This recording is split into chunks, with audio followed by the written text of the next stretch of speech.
this is going to be an update to my previous State of Healers video. I'm not going to go through everything as thoroughly as I did in the last one, because there are quite a few healers that haven't changed that much. But I got some good feedback in my last State of Healers video, specifically for Holy Paladin, which I'll get to in a minute. But first up, I think I'll tackle Mistweaver. Mistweaver I put in S tier, which I think it still belongs there. If anything, this is just an update to say that Mistweaver is even better than I thought. And that is generally because Fistweaving, which is basically taking Feline Stomp and usually renewing Mist, and then trying to do a lot of your healing through dealing damage, either with spinning Crane Kick while standing on Feline Stomp, or normal Fistweaving through Ancient Teachings. That hasn't changed. That's still incredibly good. Almost seems overpowered on packs. You get crazy high damage, crazy high throughput, and you don't really spend any mana to do it. So like I said, however, that has to be on packs. You need mobs to cleave. You need to be able to hit 3-4+ targets, make that really good. The downside of Fistweaving is that against single targets like bosses or in situations where you can't be in melee, you lose all of that power, and suddenly you have a bunch of nodes on your talent tree that don't help you, and then you can be in situations where you're forced to heal with like casted direct throughput, but no good way to do it. And the update mostly to Mistweaver is that now I believe taking Shiji is almost a bit of a trap at the moment. Makes Mistweaver or Fistweaver stronger in an aspect of healing or in a scenario that they're already incredibly strong at, so it's kind of pointless.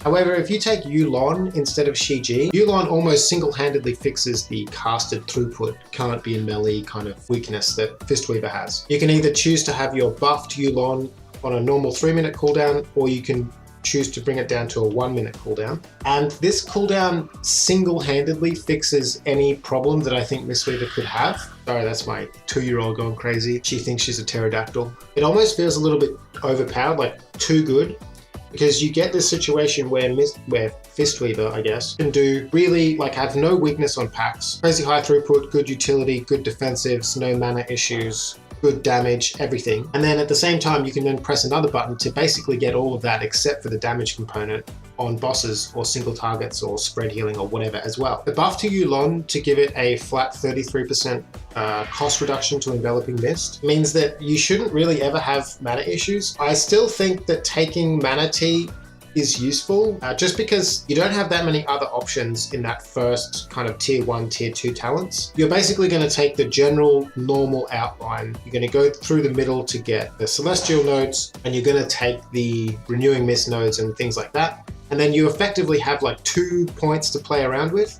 You can either take Zen Pulse, which even after the 40% damage buff just doesn't feel good, and then the Zen Pulse choice node, or you can use those 2 points to get something like Mana Tea or Life Cycles, or you can grab the Revival, has the tacked on 10% hot, or you could take Spirit of the Crane or something like that if you wanted to. And I think pretty much any other talent you could take is going to be better than Zen Pulse, which means that you really aren't giving up anything to get Mana Tea. And reduce mana cost on the most mana intensive part of your rotation or cooldowns seems like a bit of a no-brainer to me. Overall, Mistweaver just feels, it's so strong right now. It's probably S+. I hope it doesn't get nerfed too much, but it really doesn't have much of a weakness. Even for something like, let's say you're going into a high tyrannical Halls of Valor and you need to heal Herja. Herja is the antithesis of Fistweaver. So let's say you get to Herja and you still have all your Fistweaving talents and things. You effectively get to a boss that requires heavy party-wide stacked throughput, but you can only hit a single target. And even that, with the spread debuff and things going out, you might even be in a situation where you can't be in melee at all. And this is the kind of situation in which, as of last week, I think Mistweaver would have really struggled in. But with the option of taking Yulon, I really don't see that kind of damage profile as being an issue. Every 1 minute, if you want to, you can basically press a button that lets you spam almost 1000% spell power healing every 1.5 seconds, every global, which just, it's crazy strong throughput. And it would carry Fistweaver through that type of environment. I also think there's another option. So at the moment, Fistweaver is effectively just any spec that takes the Feline Stomp branch, and then almost always they take the Rising Mist capstone. Now, if you drop the Rising Mist capstone, you could instead, if you wanted to, if you really wanted to lean into this heavy kind of 1 minute burst throughput with Yulon playstyle, You could instead actually take Invoker's Delight. It's the same, I believe, 4 points as it would cost you to get Rising Mists, but it would allow you to get the haste buff every minute for your Yulon as well if you needed even more throughput in that kind of scenario. Now with Mistweaver or Fistweaving damage and throughput and mana longevity and defensives and utility and everything just being a little bit through the roof at the moment, I don't see Mistweaver or Fistweaver really having any issues or weaknesses at the moment. If I had to level criticism somewhere, it would be that the rest of the Mistweaver spec tree in particular feels unplayable. I don't like Bone Dust Brew doesn't seem viable. Either does the Gust of Mists nodes. I mean, any environment where you can effectively always be pressing Vivify with 5 targets with Renewing Mist, or even more than that. Gust of Mist makes up such a tiny portion of your healing that talenting into buffing it just doesn't really make sense. Unison isn't really viable. There's a bunch of nodes that just don't feel very good or playable, but the ones that do, for the Phalanx Stomp nodes, Key of Plenty or Serenity, I believe it is, Invoker's Delight or Rising Mists, all exceptionally strong and great, but no major complaints there. The second healer I wanted to look at, which is very much a surprise to me, is Holy Paladin. Now I got some good feedback from my last State of the Healers video, specifically for Holy Paladin. And I went back into Mythic Plus this weekend with the idea of just trying to sort out Holy Paladin, just trying to get a better understanding of how it plays and where its throughput comes from and how I could play it better. And I still made many mistakes, even very basic ones. I don't even think I had an aura active. Up until last week, the aura bar in the UI was just hidden, and this week it's come back. And I think I just forgot to activate it. But regardless of the sloppy play on my behalf, Holy Paladin at the moment actually feels really good. I think I placed it as the worst healer in my last State of the Healers video, and I don't want to kind of jump the shark or overreact to this at the moment, but I could honestly see myself putting Holy Paladin in S tier at the moment, and that is, I mean, I guess for 2 reasons. The first is that this week in Mythic Plus, I really tried to play around Marads. So the Light of the Martyr Marads build, and this almost single-handedly fixed every issue I have with Holy Paladin. Kind of crazy. It gave me very good AoE healing and exceptional, crazy strong spot healing. Like I was critting 150, 60k Light of the Martyrs, even without wings, very often, which was like an on-demand lay on hands, basically. And that pretty much fixed my throughput issue I had with Holy Paladin in my last video. I previously said and felt like Holy Paladin had somewhat lacking throughput, and then you would press wings to be competitive with other healers. But with the Marads build, I would like to amend that to say that Holy Paladin now feels like you have very good throughput, and then when you press wings, you just have, like, it just goes to a whole nother level.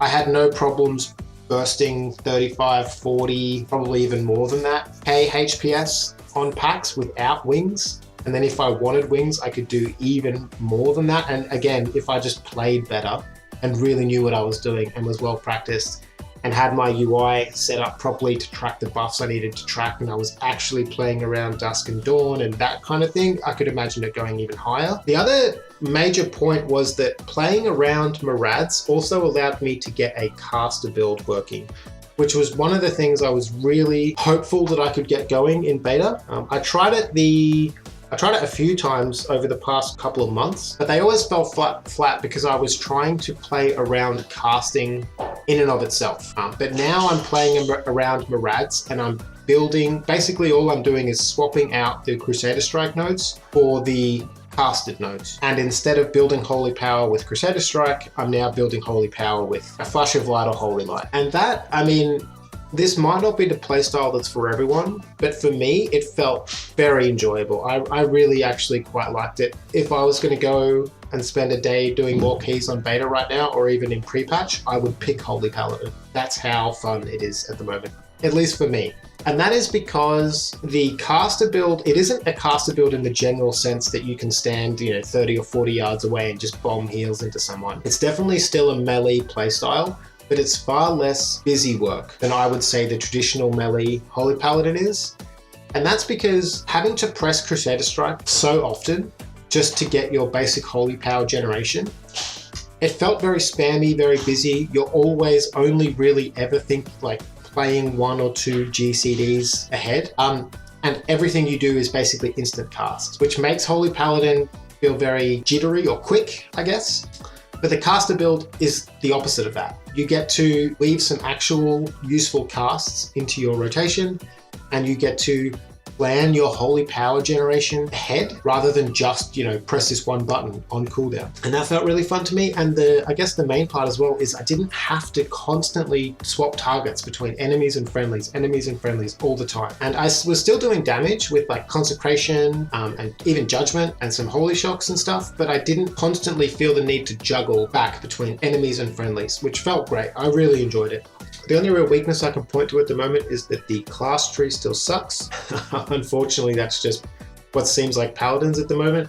The Dusk and Dawn kind of playstyle, it feels strong enough that you should be playing around it, like a 10, I believe it's even 20% damage and healing buff that if you want to play around properly, you could sustain, which just, you have to do it. That's a huge buff. Also wasn't that fun. I would say it felt much better on a caster build, because I had the option of building 2 holy power at once instead of 1. So I could more easily build up to 5 and then drop down to 0, but it's still not great. Also spending 3 points on mobility that's worse than Shadowlands mobility feels bad. But Paladin utility is obviously good. I mean, Devotion Aura, Stun, Interrupt, Battle Res, Aura Mastery, Blessing of Summer.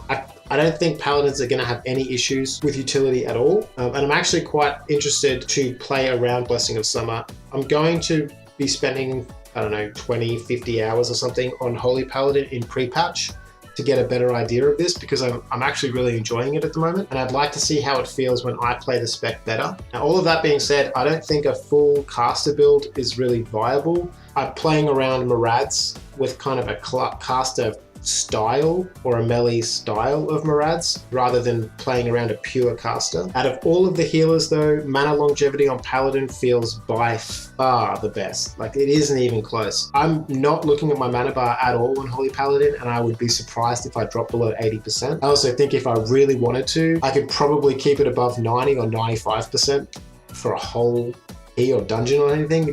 Mana just doesn't feel like an issue at all, which is really quite nice. And I would like to cautiously say that we could be looking at another BFA type of situation, where I remember in BFA beta, the unanimous or general opinion was that everyone thought Holy Paladin was the worst healer in the game.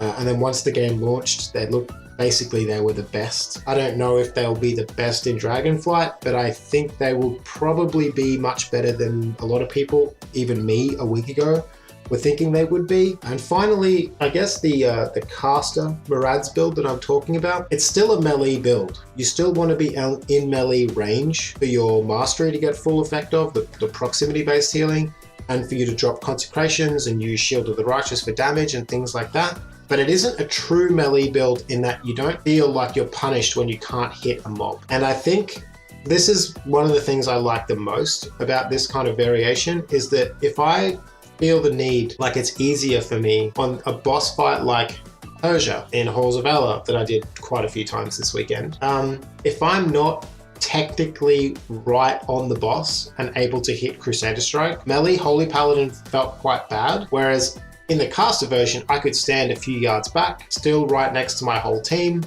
still in the damage reduction bubble, and I could heal without being punished for not technically hitting the boss. And I think for like Quaking weeks or Volcanic weeks or anything like that, it's going to be really quite good to have that option.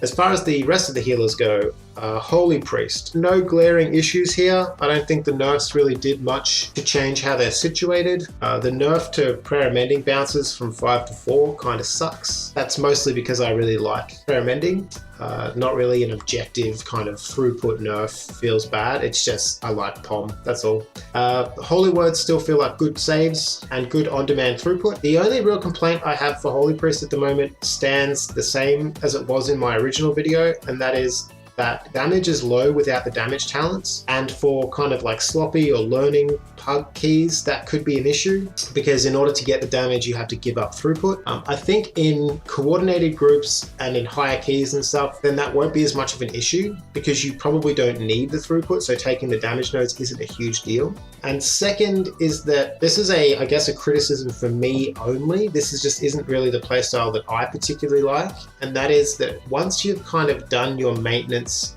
low cooldown healing buttons like prayer, mending, circle of healing, things like that, and you've used your holy word cooldowns as on-demand throughput, the only thing that's really left is for you to just spam flash of light and heal. It feels a bit like gameplay can devolve into basically spamming 1 or 2 buttons. Now, I don't think that's necessarily a bad thing because a lot of people see Holy Priest as a healer for like learning, and a simple rotation when kind of things go wrong or when you really need to move health bars isn't that bad, but it's not my particular cup of tea. As far as discipline goes, my main issue with discipline is that it's triage healing or spot healing, direct healing, whatever you want to call it, is basically conditional on a single spell, and that is Power Word Shield. And it feels like Power Word Shield is just too strong.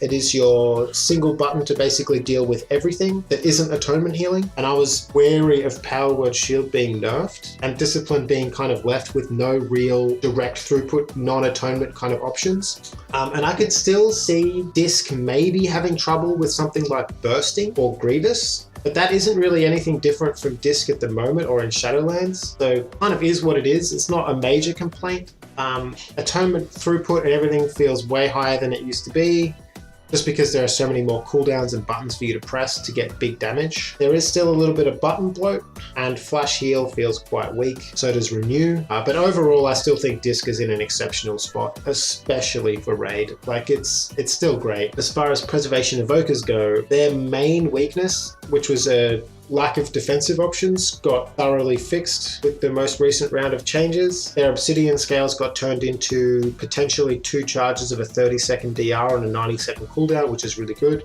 And Renewing Blaze got buffed into probably one of the strongest defensives, especially for non-one-shot type of mechanics, which is fantastic. The only real complaint I have for Preservation at the moment is its mobility. Its mobility feels a little bit lacking. The rest of the spec feels quite good. Spot healing may be also a little bit lacking. The tier set bonuses at the moment kind of prop that up with the free instant cast buffed Living Flames. But overall, I also think Evoker's in a good position. Same with Resto Druid. Not much more to say here. Resto Druid, regardless of the nerfs, I know people go to like Wowhead and they see, you know, Resto Druid, all these throughput nerfs, wow, it sucks now.